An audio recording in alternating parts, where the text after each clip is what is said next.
वक्रतुंड महाकाया सूर्यकोटि समप्रभ निर्विघ्नं कुरु मे देव सर्वकार्येषु सर्वदा।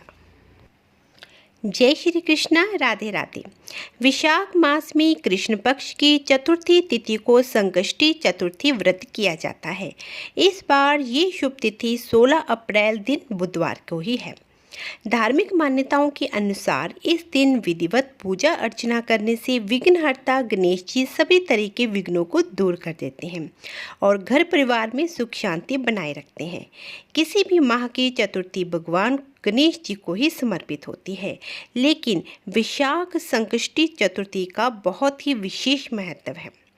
मान्यता है कि इस दिन व्रत करने और कथा सुनने मात्र से ही भगवान गणेश जी का आशीर्वाद बना रहता है और सुख शांति समृद्धि में बहुत वृद्धि होती है। तो चलिए जानते हैं विशाख संकष्टी चतुर्थी व्रत कथा के विषय में। कथा सुनने से पहले हाथ में कुछ अक्षत यानी कि चावल के कुछ दाने अवश्य ले लेने चाहिए। कहते हैं कि खाली हाथ कोई भी कथा नहीं सुननी चाहिए। भगवान श्री कृष्ण युधिष्ठिर को इस व्रत की महानता के विषय में बताते हुए कहते हैं कि प्राचीन काल में रंतिदेव नामक प्रतापी राजा था। राजा की मित्रता यम, कुबेर और इंद्रादि देवों के साथ थी। उसके ही राज्य में धर्मकेतु नाम का एक ज्ञानी ब्राह्मण रहता था। उसकी 2 पत्नियां थीं, एक सुशीला और दूसरी चंचला। सुशीला कोई न कोई व्रत किया ही करती थी, जिससे उसका शरीर दुर्बल हो गया। वही चंचला कोई व्रत नहीं करती थी और भरपेट भोजन करती थी।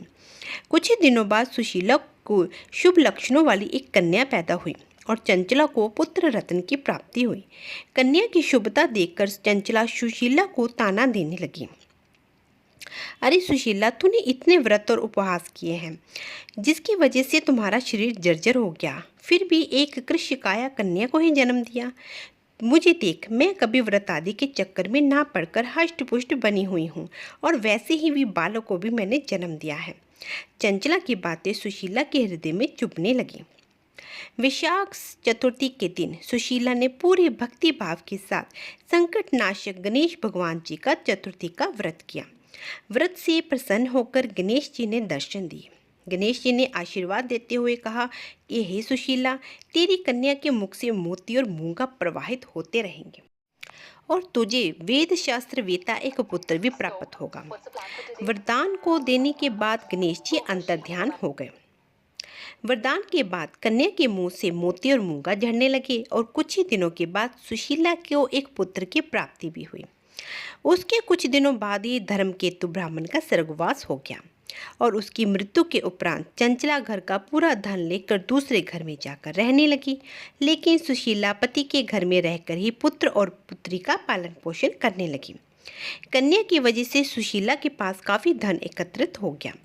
इस कारण चंचला सुशीला और उसके परिवार से ईर्ष्या करने लगी। एक दिन हत्या के उद्देश्य से चंचला ने सुशीला की कन्या को कुएं में धकेल दिया। कुएं में गणेश जी ने सुशीला की कन्या की रक्षा की और वापस माता के पास ही भेज दिया। कन्या को जीवित देखकर चंचला के मन उद्विग्न हो उठा। वह सोचने लगी कि जिसकी रक्षा स्वयं ईश्वर कर रहे हों, उसे कौन मार सकता है।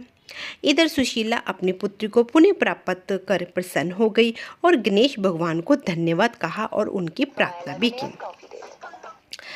चंचला सुशीला की कन्या के चरणों में नतमस्तक हो गई और अपने किए की माफ़ी मांगने लगी। चंचला ने कहा कि सुशीला, तुम तो बहुत ही दयावान हो और दोनों कुलों का उद्धार करने वाली हो। जिसकी रक्षा स्वयं भगवान करते हो, उनका मनुष्य क्या बिगाड़ सकता है। इसके बाद चंचला ने भी विशाख मास के कृष्ण पक्ष की चतुर्थी तिथि का व्रत किया। गणेश जी की कृपा से दोनों परिवारों के बीच सब सही हो गया। जिस पर गणेश जी की कृपा होती है, उसके शत्रु भी मित्र बन जाते हैं। भगवान गणेश जी ने जिस प्रकार सुशीला की मदद की, उसी तरह वे सभी की मदद करें। बोलो गणपति महाराज की जय। चलिए अब मैं आपको थोड़ा सा व्रत के विषय में भी बता देती हूँ कि ये व्रत कैसे किया जाता है। कि जो लोग चतुर्थी व्रत करना चाहते हैं वे इस दिन तिथि पर सुबह गणेश भगवान जी की पूजा करें और भगवान के सामने व्रत करने का संकल्प भी लें और इसके बाद दिन भर निराहार रहें, भगवान के मंत्रों का जाप करें, भगवान की कथा को सुने पढ़ें। दिन भर भूखा रहना संभव ना हो तो फलाहार कर सकते हैं। शाम को गणेश जी की पूजा करें और चंद्र उदय के बाद चंद्रदेव की पूजा करें। चंद्र को अर्घ अर्घ अर्पित करें, इसके बाद आपका व्रत पूरा हो जाता है। इस बार गणेश चतुर्थी बुधवार के दिन आने पर इस तिथि का महत्व और भी बढ़ गया है। इस दिन आप बुध ग्रह को शांत करने के लिए भी आप कुछ उपाय और इस बुध ग्रह की पूजा भी कर सकते हैं। तो चलिए इस कथा को मैं यहीं पर अब विराम देती हूँ। मिलती हूँ आपसे अगली वीडियो में। तब तक के लिए जय श्री कृष्णा, राधे राधे।